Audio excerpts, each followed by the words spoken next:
Assalamualaikum warahmatullahi wabarakatuh. Perkenalkan, nama saya Azwa Aulia. Saya dari Fakultas Tarbiyah Prodi BKPI semester 3. Di sini, saya akan mempresentasikan sedikit tugas UAS saya, yaitu yang berjudul Kisah Kaum Nabi Lut. Adapun pembahasannya yang pertama yaitu Kisah Kaum Nabi Lut. Nama lengkap Nabi Lut adalah Lut bin Haran bin Azar. Ayah Nabi Lut yaitu Haran, merupakan saudara dari Nabi Ibrahim. Itu artinya Nabi Lut merupakan keponakan dari Nabi Ibrahim. Beliau lahir di Aur, suatu wilayah di kota Mosul, di Irak dan Armenia.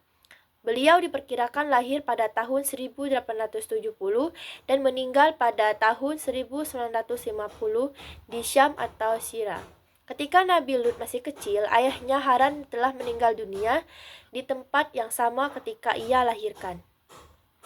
Setelah ayahnya meninggal, Nabi Lut kemudian tinggal bersama kakeknya Azar dan pamannya yaitu Nabi Ibrahim. Ketika dewasa, Nabi Ibrahim menikah dengan Sarah.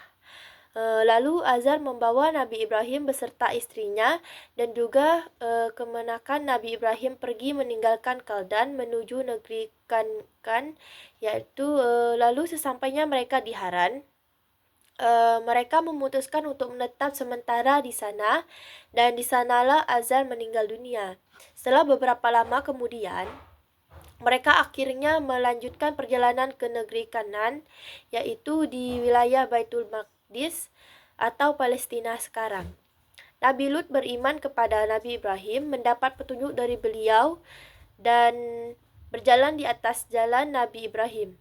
Riwayat-riwayat yang ada mengisyaratkan bahwa Nabi Lut berhijrah bersama pamannya dari Irak dan ikut bersama beliau berhijrah ke negeri Syam, kemudian ke Mesir, kemudian kembali ke Syam. Setelah mendapatkan perintah dan restu dari pamannya, maka Nabi Lut meninggalkan kota kediaman pamannya itu, lalu tinggal di kota Sadum 12, ibu kota negeri Zoar.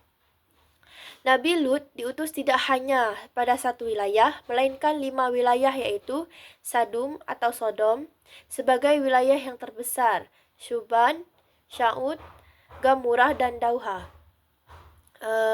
Adapun istri Nabi Lut bernama Walihah. Lut mempunyai kedua orang anak dengan jenis kelamin perempuan, yaitu Retsa dan Zakrata. Kemudian putri Nabi Lut ini beriman kepada Nabi Lut, sedang istri Nabi Lut termasuk orang yang sesat dari petunjuk. Istri Nabi Lut tidak hanya kafir dan mengkhianati agama Allah yang didakwahkan suaminya, ia juga menjadi mata-mata dan pendukung kaumnya dalam menghadapi Lut ketika datang tamu-tamu Nabi Lut. Ia memberitahu keberadaan tamu-tamu Lut kepada mereka dengan cara tercela, yaitu jika ada tamu-tamu datang kepada Lut pada mereka dengan cara tercela, yaitu ia menyalakan api jika tidak bisa memberikan tahu mereka. Jika ada tamu Lut yang datang pada siang hari dan ia tidak dapat keluar untuk memberi tahu mereka, maka ia akan membuat asap agar kaumnya mengetahui bahwa Lut sedang mempunyai tamu. Akibat dari pembuatannya itu, ia pun mendapat azab yang sama dengan kaumnya. Dari penjelasannya di atas, terlihat jelas bahwa Nabi Lut tidak beriman kepada Nabi Lut. Dia berkhianat dan juga menjadi mata-mata bagi kaumnya. Atas perilakunya yang buruk, itulah dia mendapat azab yang sama dengan kaumnya, yakni diturunkan kepada mereka hujan batu yang akan membinasakan mereka.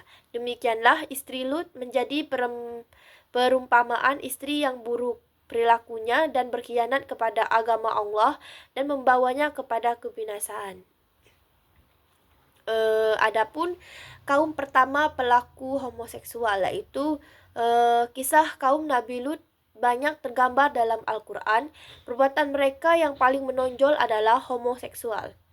Mereka merupakan pelopor pembuatan tersebut, bahwa Nabi Lut diutus ke negeri Sodom untuk mengajak kaum Sodom dan daerah sekitarnya mengerjakan kebaikan dan meninggalkan kejahatan serta beriman kepada Allah.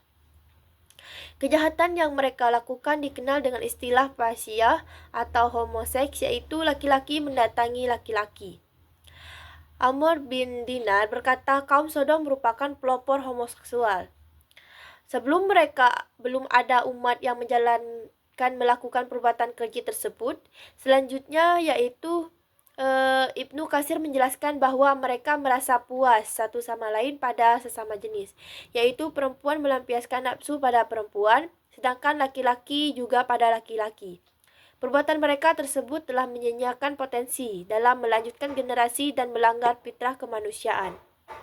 Yang kedua yaitu kaum Lut mendustakan Nabi Lut.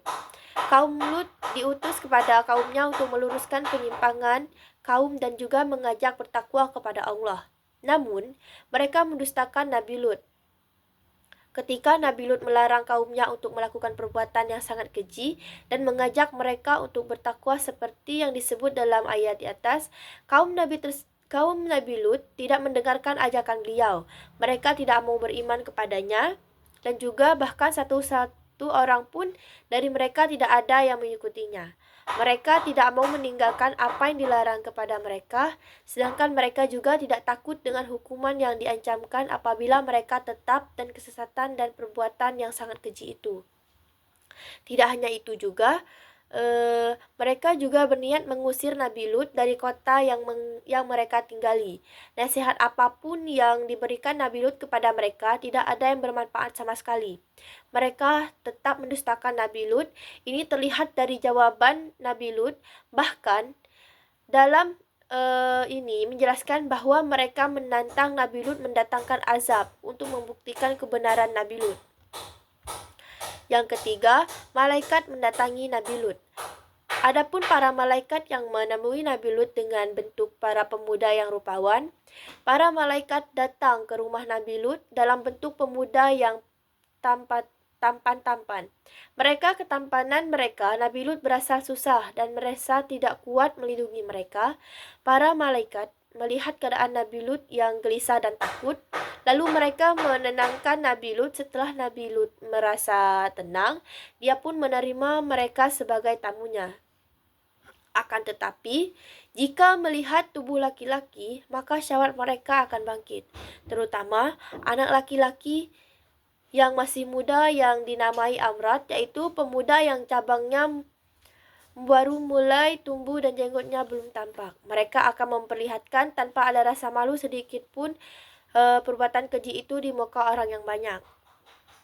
Karena itu, para ulama meningkatkan agar tidak duduk-duduk bersama pemuda Amrat.